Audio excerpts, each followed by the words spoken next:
आप देख रहे हैं मेरा YouTube channel study with me. मैं भगवती पांडे।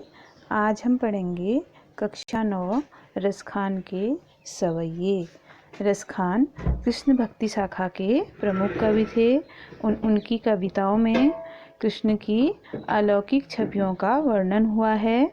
यहाँ पर हम उनके 4 सवैये पढ़ेंगे। देखिए पहले सवैये का प्रसंग यह है कि रसखान कृष्ण से अनन्य प्रेम करते हैं, उनकी भक्ति में लीन हैं और वे चाहते हैं कि हर जन्म में वे कृष्ण के सानिध्य में यानी कि निकट रहें, क्योंकि कृष्ण जो है वे गोकुल गांव में रहते थे, गायों को चराते थे। तो रसखान का भी ईश्वर से इच्छा है कि जब वो उनका अगला जन्म हो, आने वाले जन्मों में वे हमेशा कृष्ण भूमि में ही उनका निवास हो। तो कह रहे हैं, देखिए, मानुष हो तो वही रसखानी, बसो ब्रज गोकुल गांव के ग्वारन, जो पशु हो तो कहा बस मेरो, चरो नित नंद की धेनु मझारन, पाहन हो तो वही गिरि को, जो कियो हरि छत्र पुरंदर धारन, जो खग हो तो बसेरो करे, मिली कालिंदी कूल कदम्ब की डारन। ब्रज भाषा का प्रयोग किया गया है। मानुष हो तो वही रसखान, मानुष माने मनुष्य, हो तो मतलब बनू तो, वही माने वही का। रसखान जी कह रहे हैं, बसो माने निवास करूं, ब्रज और गोकुल के गांव के, ग्वारन माने ग्वालों के बीच में। कह रहे हैं कि अगर मेरा मनुष्य के रूप में जन्म हो तो मैं गोकुल और ब्रज के गांव के ग्वालों के बीच में ही मेरा जन्म हो। जो पशु हो तो कहा बसु मेरो, पशु मतलब जानवर। अगर अगले जन्म में मैं पशु के रूप में जन्म लूँ तो इसमें मेरा कोई भी बस या अधिकार नहीं है। चरो नित नंद की धेनु मझारन, नंद माने कृष्ण के पिता जिन्होंने उनका पालन पोषण किया था, धेनु यानी कि गाय, मझारन माने बीच में, कि अगर मैं पशु के रूप में जन्म लूँ तो इसमें मेरा कोई भी बस नहीं है, कोई भी अधिकार नहीं है।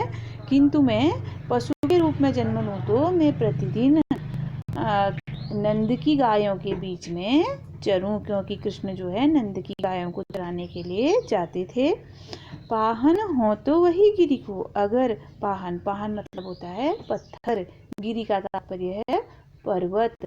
अगर मैं पत्थर बनूं, अगले जन्म में मैं अगर पत्थर बनूं तो उसी पर्वत का पत्थर बनूं, जो कियो हरि छत्र पुरंदर धारण, जिसको हरि अर्थात श्री कृष्ण ने पुरंदर यानी कि इंद्र के लिए छत्र के रूप में धारण किया था। यहाँ पर गोवर्धन पर्वत की ओर इशारा हो रहा है कि जब कृष्ण इंद्र ने कुपित होकर के गोकुल में अत्यधिक बारिश कर दी, उस समय कृष्ण ने गोवर्धन पर्वत को छत्र के रूप में उठा करके सारे गोकुल निवासियों को उस बारिश से बचाया था। तो कवि का कहना है कि अगर मैं पत्थर बनूं तो उसी पर्वत का पत्थर बनूं जिसको श्री कृष्ण ने इंद्र से रक्षा के लिए छत्र के रूप में धारण किया था। जो खग हो तो बसेरो करो, बसेरो मतलब होता है निवास, खग माने होता है पक्षी। अगर मैं पक्षी बनूं तो मेरा निवास हो, मिली कालिंदी कूल कदम्ब की डारन, कालिंदी माने होता है यमुना नदी, कूल मतलब किनारा, कदम्ब एक प्रकार का वृक्ष, डारन मतलब डालियों में, टहनियों में। कवि का कहना है कि अगर मैं पक्षी बनूं तो मेरा बसेरा, मेरा निवास यमुना नदी के किनारे कदम्ब की डालों में हो। अर्थात कवि रसखान जी अगले जन्म में हर रूप में गोकुल में ही जन्म लेना चाहते हैं। देखिए, कालिंदी कूल कदम्ब की डारन है, क वर्ण की आवृत्ति होने के कारण यहाँ पर अनुप्रास अलंकार भी है।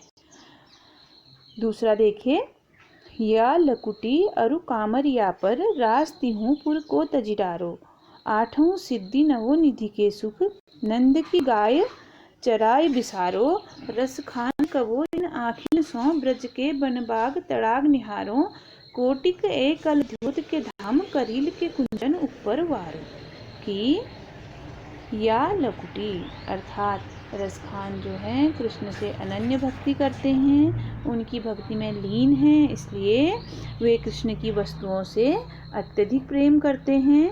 इसी प्रेम के कारण उनका कहना है कि जो कृष्ण की वस्तुएं हैं अगर उन्हें वह प्राप्त हो जाए तो उसके बदले में वे संसार के सभी सुखों को अर्थात यानी कि तीनों लोकों के सुखों को भी छोड़ सकते हैं।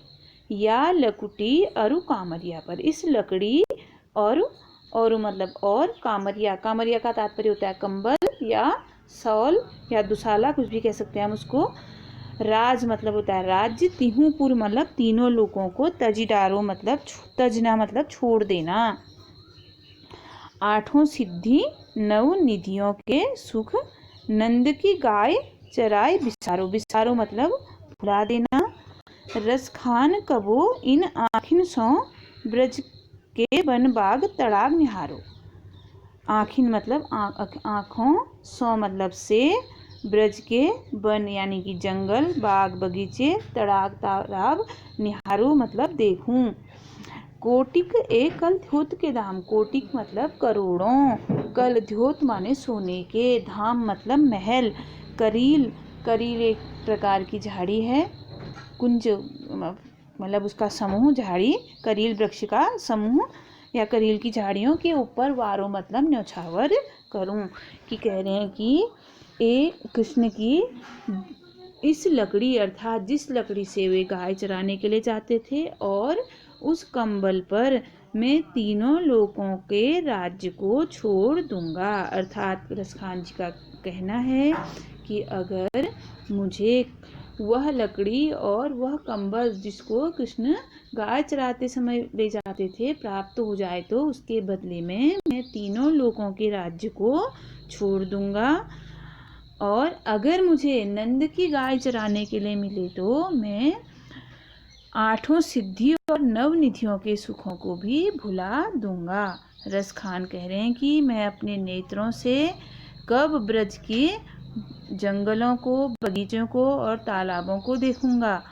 कोटिक एकल ध्योत के धाम, कह रहे हैं कि अगर मुझे कृष्ण के गाय चराते समय जो करील की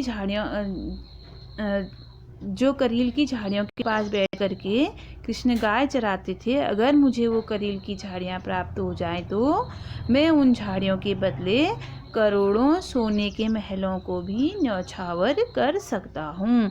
कवि ने कृष्ण के प्रति अपना अनन्य प्रेम इस काव्यांश में दिखाया है। अगला देखिए, तीसरा जो है, आपको पता है कृष्ण बंसी बजाते थे, मुरली बजाते थे। जब वे मुरली बजाने में लीन हो जाते थे तो उस समय वे गोपियों को अधिक महत्व नहीं देते थे, अतः गोपियाँ उस मुरली को देख करके ईर्ष्या करती थीं। तो गोपियाँ आपस में, दो गोपियाँ आपस में वार्तालाप कर रही हैं। देखिए, मोर पखा सिर ऊपर राखी हों, गुंज की माल गले पहिरोंगी, ओढ़ी पीताम्बर ले लकुटी बन, गोधन ग्वारिन संग फिरूंगी, भावत वही मेरो रस खानी सो, तेरे कहे सब स्वांग करूंगी, या मुरली मुरली धर की, अधरान धरी अधरान धरूंगी। मोर पखा सिर ऊपर राखें, कि मोर के पंख को सिर के ऊपर रख लेंगे, गुंज की माल गले पहनूंगी और अपने गले में गुंज की माला भी मैं धारण कर लूंगी, ओढ़ी पीताम्बर ले लकुटी, पीला वस्त्र पहन करके, पीताम्बर यानी कि पीला वस्त्र पहन करके और लकड़ी ले करके, वन मतलब जंगल में, गोधन मतलब गायों के और ग्वारों के साथ फिरूंगी यानी कि घूमूंगी। भावत तो मतलब प्रिय लगता है, अच्छा लगता है, वो ही मतलब वह मेरो रस खानी, वह मेरा कृष्ण, सो तेरे कहे सब स्वांग करूंगी। सो माने इसलिए, तेरे कहे अर्थात एक सखी दूसरे से कह रही है तेरे कहने पर सब स्वांग, स्वांग मतलब होता है उसकी नकल उतारना, उसके जैसा अभिनय करना, कि उसका सारा अभिनय मैं करूंगी। या मुरली मुरलीधर की, लेकिन इस मुरली को जो कि मुरलीधर की है, अधरान धरी, जो मुरलीधर ने अपने होठों से लगा रखी है, अर्थात कृष्ण ने अपने होठों से लगा रखी है, अधरान धरूंगी, उसको अपने होठों से नहीं लगाऊंगी। कि देखिए तीसरी लाइन से हम इसका अर्थ समझेंगे कि रसखान जी कह रहे हैं कि एक सखी दूसरी सखी से कह रही है कि हे सखी, वह कृष्ण मुझे अत्यधिक प्रिय है, मुझे भाता है, अतः मैं तेरे कहने पर उसका सारा अभिनय करूंगी। उस कृष्ण की तरह से ही मैं अपने सिर पर मोर का पंख धारण करूंगी और अपने गले में गुंज की माला पहन लूंगी। कृष्ण की भांति ही पीला वस्त्र पहन करके मैं जंगल में गाय और ग्वालों के साथ घूमूंगी, किंतु उस मुरलीधर की मुरली को जिसे वे अपने होठों से लगाए रखते हैं, उसे मैं अपने होठों से नहीं लगाऊंगी। अधरान, अधर मतलब होता है होंठ, अपने होठों से नहीं लगाऊंगी। अर्थात इस काव्यांश में गोपियों की कृष्ण की मुरली के प्रति ईर्ष्या प्रकट हो रही है। अब चौथा देखिए, इसमें जो है जब कृष्ण मुरली बजाते हैं तो उस समय उनकी मनमोहक मुरली को सुन करके जो गोपियां हैं, जो सखियां हैं, वे मंत्रमुग्ध हो जाती हैं। तो कह रही हैं, काननी ते उंगरी रही वो, जब ही मुरली धुनि मंद बजे हो, मोहिनी ताननी सौ रस खानी, अटा चढ़ी गोधन गेहे तो गेहे, तेरी कहो सिगरे ब्रज लोगनी, काली को कितनो समझे हो, मायरी वा मुख की मुस्कान, संहारी न जेहे न जेहे न जेहे। कि जब कृष्ण मुरली मंद धुनी में मुरली बजाएंगे तो उस समय मैं अपने कानों में उंगली दे डालूंगी। सखी कह रही है कि जब कृष्ण मधुर धुन में मुरली बजाएंगे तो उस समय मैं अपने कानों में उंगली रख लूंगी। मोहनी ताननी सौ रसखान, रसखान जी कह रहे हैं कि वे अटा मतलब अटारी में छत पर चढ़ करके मोहनी तान में कितने ही गायों के गोधन के गीत गाए तो गाए, उस समय मैं उनकी मुरली के धुन को नहीं सुनूंगी, किंतु उसी समय उसका हृदय परिवर्तन हो जा रहा है। टेरी कहो सिगरे ब्रज लोके, सिगरे माने संपूर्ण ब्रज के लोग, टेरी कहो मतलब आवाज, मुझे आवाज देंगे, काली को कितने समझाए, चाहे कोई मुझे कितना ही क्यों न समझाए, माई रे वा मुख की मुस्कान, संभारी न जेहे न जेहे न जे। हे माँ, उस मुख की मुस्कान, जब कृष्ण की मुरली की ध्वनि को हम सुनेंगे तो उस मुस्कान, वह मुस्कान उस समय संभाली नहीं जाएगी। विरोधाभास है, पहले दो काव्यांश में गोपी कृष्ण की मुरली की धुन को सुनने को तैयार नहीं है, किंतु दूसरे दो काव्यांशों में कह रही है कि जब कृष्ण मुरली बजाने लगेंगे तो फिर सारे ब्रज के लोग चाहे मुझे कितना ही पुकार लें, चाहे मुझे कितना ही समझा लें, कि मेरे मुंह पर जो मुस्कान आएगी वह मुस्कान संभाली नहीं जाएगी।